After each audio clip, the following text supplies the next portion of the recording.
Hello, bachcho. Let's see the question. The question says which of the following statements is correct?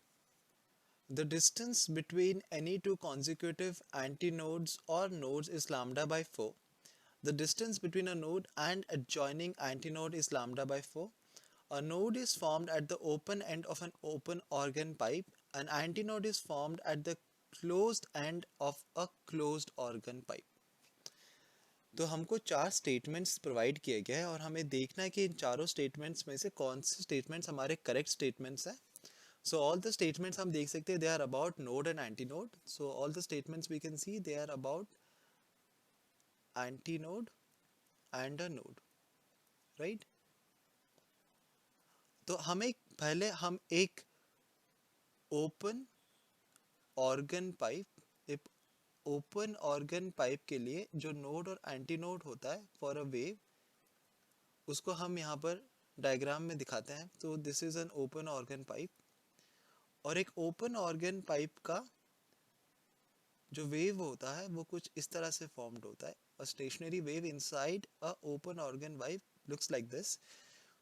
तो इसके open and में हमारा जो formed होता है एंटीनोड फॉर्म्ड होता है और उसके क्लोज्ड एंड में हमारा नोड फॉर्म्ड होता है. Similarly for a close organ pipe, अगर हम एक क्लोज ऑर्गन पाइप के लिए बनाएं the stationary wave for a closed organ pipe, so वो कुछ इस तरह से दिखता है. So we have a closed organ pipe.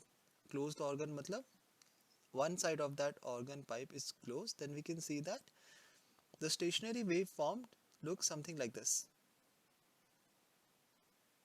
तो इसके open end में we have the antinode and the closed end में we have the node, right.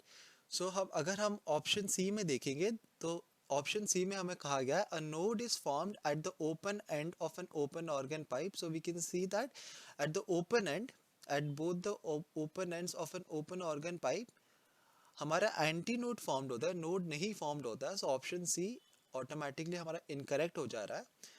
Option D में हमें कहा गया है कि an anti node is formed at the closed end of a closed organ pipe. For a close organ pipe हम देख सकते हैं कि इसके क्लोज्ड एंड में, इसके रेस्ट्रिक्टेड एंड में हमारा नोड फॉर्म्ड होता है, एंटी नोड इसके ओपन एंड में फॉर्म्ड होता है. तो obviously option D is also incorrect. अब हम ऑप्शन ए एंड बी को ऑब्जर्व करते हैं और देखते हैं कि इन दोनों ऑप्शन में से कौन सा ऑप्शन हमारा करेक्ट हो सकता है. तो ऑप्शन ए कहता है कि the distance between any two consecutive antinodes और नोड्स इज लैम्डा बाय 4. तो इसको हम रिप्रेजेंट करते हैं. So if this is a stationary wave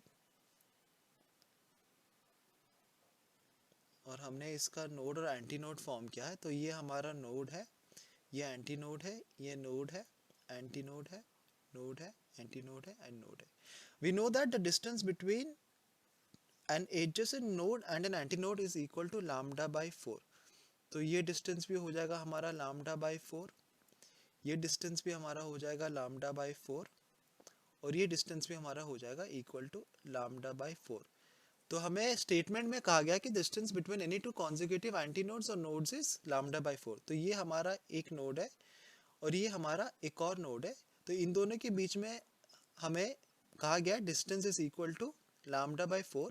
but हम डायग्राम से देखेंगे तो इसका डिस्टेंस कितना हो जाएगा, lambda by 4 plus lambda by 4, that is equal to lambda by 2.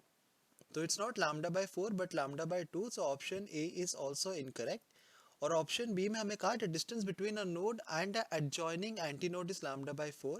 That is the distance between a node and an adjoining antinode is lambda by 4. और हमने देखा है इस फिगर में कि it's actually equal to lambda by 4. So option B is the correct option. I hope you understood the concept well. Best of luck.